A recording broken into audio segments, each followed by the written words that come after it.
Hey guys, this is Nick Bratton of Bratton Sports Performance. Hey, today we're going to go over the setup for our squat. Now this is a basic movement that a lot of people do and they do in their workouts, but typically we see a few things that may be wrong with it.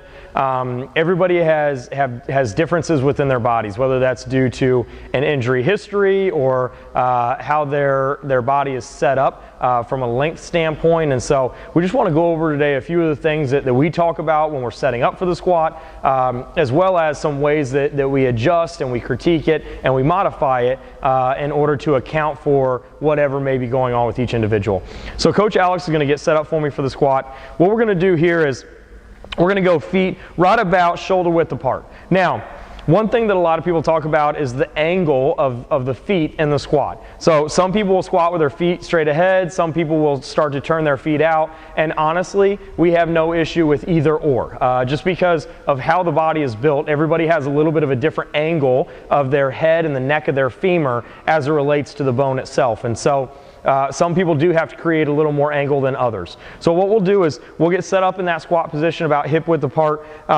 Once we're there, we'll typically start out with just a body weight movement. And in order to counterbalance ourselves as we drop down, we always instruct our athletes to start out with their hands up in front of their shoulders. The first movement that we're going to talk about is setting our hips back. By doing this, we shift our weight to our heels and we, again, create some balance as we get ready to drop into our squat. As we drop down, one thing that we're going to think about is keeping our knees over our feet. So we are not going to think about driving our knees too far out to the side. We want to try and keep them tracking over the feet the entire time. So we'll go through a couple more reps there. Again, sinking the hips back, driving the knees out over the feet as we drop down in that squat, and then coming right back up. There we go. So we're going to give you guys a lateral view now. Now, as we go through this squat here, what I want you to pay attention to is the angle of the torso in relation to the angle of the shin. As we drop down, we want to try and match that as much as we can. So we're going to go hands out, knees are over the feet, sinking the hips back before we drop down into that squat. There we go. So, as we go through this, there's a number of ways that we can load the squat, whether it's a front squat, a back squat, using kettlebells, plates. There are any number of variations that we will use here in the facility, but you will also see out at your own gym or within your own training. One other thing that we want to go through today is we want to talk about the ways that we modify our squat. So if you give us just a minute, we're going to get set up for a couple of those modifications and take you guys through that.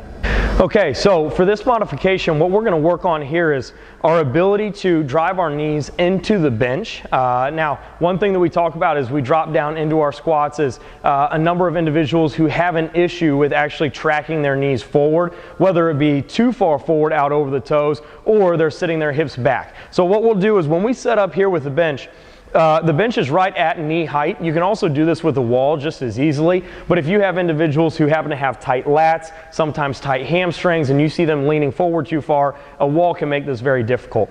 So we use the bench, and what we'll do is we'll start out with our feet right in front of the bench. So if Alex is to look down here, he's just going to see his toes right over the edge of the bench. From here, just like we were doing before, we're going to start out with our arms out in front of our shoulders. We're going to initiate the movement by sitting our hips back. Then as we drop down into that squat, our knees are going to drive into the bench. That is our cue to sit our hips back even further, and then we'll come back up from there. So again, we're just making sure that we're driving our knees out over our feet. We drive the knees into the bench, then we sink down in that squat. And with this movement, we can load it just like any other movement that we would load, whether it's a kettlebell or dumbbells, getting in that goblet position.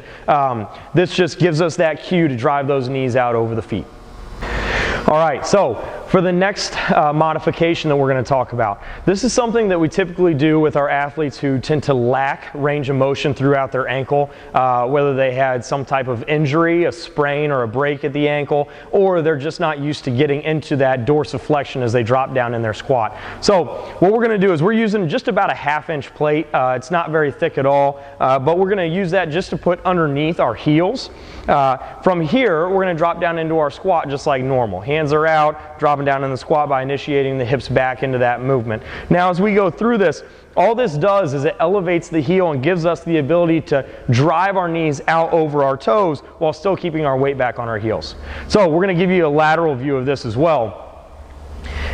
And just like before, just the heels are up on the plate, the toes are on the ground, we're able to shift our weight back onto our heels, sink down into that squat, and as you'll notice, we're still maintaining that torso angle similar to the shin angle as we drop down into that squat.